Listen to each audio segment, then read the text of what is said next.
के तपाईँले कहिल्यै सोच्नु भएको थियो कि तपाईँको पिज्जा वा ग्रोसरी कुनै मान्छेले होइन, एउटा सानो रोबोटले घरको दैलोसम्म ल्याइदिनेछ? यो कुनै साइन्स फिक्सन फिल्मको दृश्य थिएन। यो न्युरोको अर्बौं डलरको योजना थियो। तर 2.1 अर्ब डलर अर्थात् करिब 3 खर्ब नेपाली रुपैयाँ खर्च गरिसकेपछि यो सपना अहिले एउटा ठूलो असफलतामा परिणत भएको छ। आज हामी चर्चा गर्दैछौँ अटोनोमस भेहिकल क्षेत्रको सबैभन्दा आशालाग्दो स्टार्टअप न्युरो कसरी र किन टाट पल्टियो। न्युरोको कथा सन् 2016मा सुरु हुन्छ।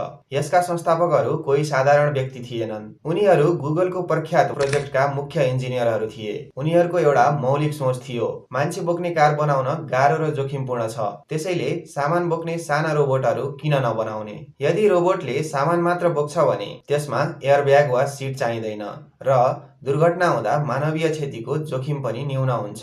यही लोजिकले सफ्टब्याङ्क र गुगल जस्ता दिग्गजहरूलाई आकर्षित गर्यो। न्युरोले आफ्नै R2 रोबोट बनायो जसमा मानिस बस्ने ठाउँ नै थिएन।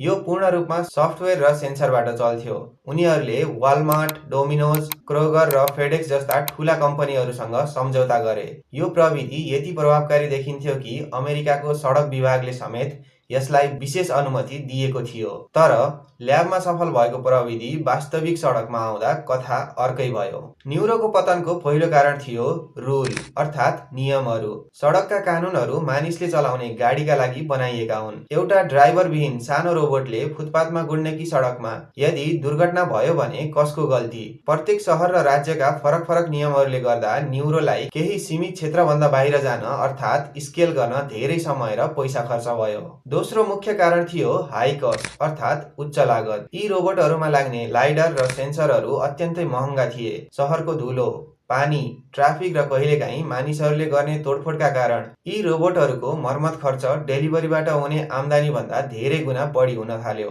तथ्याङ्कले देखाउँछ कि एउटा डेलिभरी गर्न मानिसलाई पैसा तिर्नुभन्दा रोबोट चलाउनु धेरै महँगो परिरहेको थियो। सन् 2026 सम्म आइपुग्दा लगानीकर्ताहरूले प्रफिट खोज्न थाले। 2.1 बिलियन डलर खर्च भइसक्दा पनि न्युरो एउटा ठूलो शहरमा पूर्ण रूपमा चल्न सकेको थिएन। जब पुँजी सकियो र युनिट इकोनोमिक्स मिलेन, तब न्युरोसँग टाट पल्टिनु बाहेक अर्को विकल्प रहेन। न्युरोको असफलताले एउटा कुरा प्रष्ट पारेको छ, केवल राम्रो प्रविधि हुनु मात्र व्यापार सफल हुनु होइन।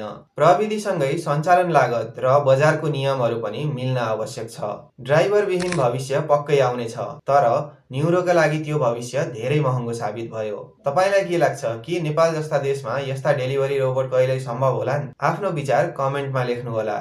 Thank you.